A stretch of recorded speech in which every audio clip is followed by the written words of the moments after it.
Oppsummering Literature. So far we have read 4 different short stories. The first one, The Way Up to Heaven, is written by Roald Dahl, born 1916, died 1990. The main characters of this story is Mrs. Foster and Mr. Foster. And the setting is New York and the time the end of the 1950s.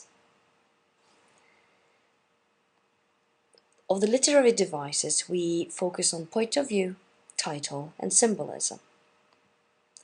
There is a third-person narrator in this story, and the title is about heaven.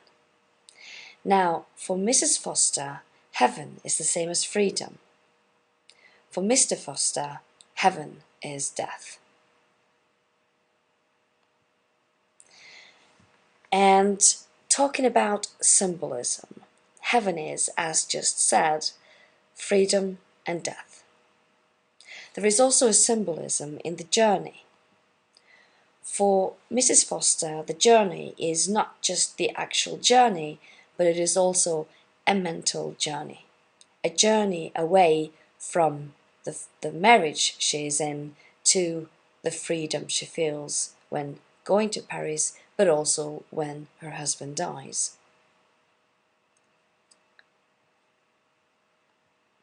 There are 3 main themes in this story: oppression, insensitivity, and unhappy marriage. We have also read the short story Wandering Girl. The story is written by Glenise Ward, born 1947. The main characters in this story is the Aboriginal girl, Mr. and Mrs. Bigelow. The story is set in Western Australia at the end of the 1960s. And the literary devices as point of view, this is first-person narrator, and it is an autobiographical story. Let us repeat the title, Wandering Girl.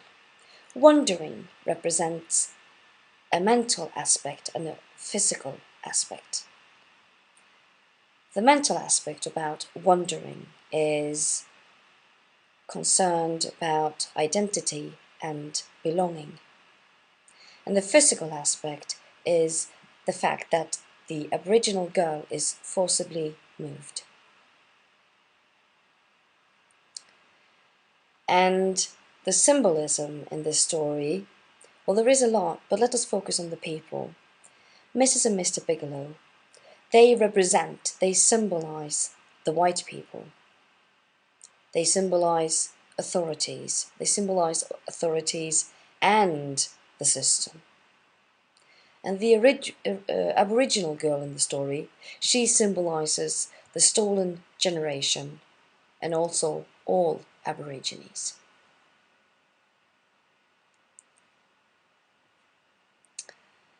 There are 3 main themes in this short story: discrimination, loss of identity, and the stolen generation. The third short story we read is The Toilet. The Toilet is written by Gina Mlope, born 1960. There are 3 main characters in the story: Molo, her sister, and the madam of the house. The story is set in Johannesburg, South Africa, during the apartheid regime. There is a first-person point of view, and the title gives us negative associations. It tells of segregation and the notion of no value.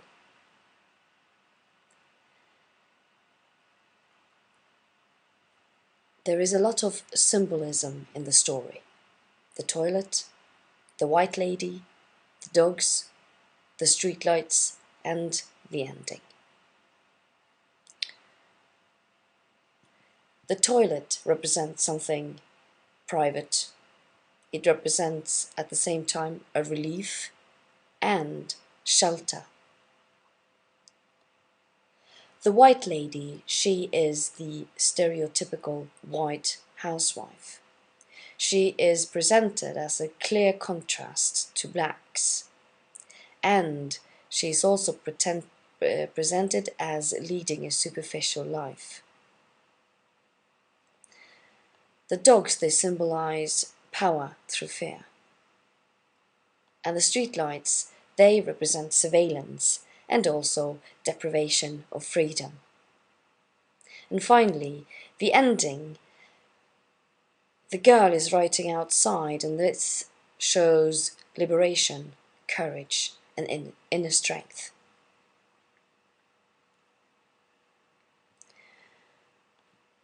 One could say that there are four main themes here. You have life during the apartheid. The story is also about pride, hope, and at the same time, a criticism of stereotyping blacks and whites.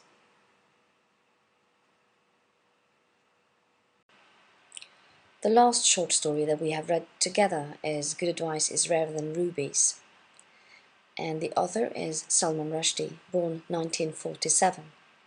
The main characters of the story are Rihanna and Muhammad Ali. The story is set outside a British consulate in Lahore, India. There is a third-person narrator in this story, and the narrator is omniscient, meaning inside the mind of all the characters. The title tells us that money can buy a lot, but seldom truly good advice.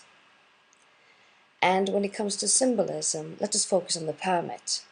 The pyramid symbolizes contentment, integration difficulties, and also freedom. Freedom in 1, getting away from a rigid system, and 2, choosing your own future. There are two main themes in this story: celebration of the East, in particular India, and arranged marriage.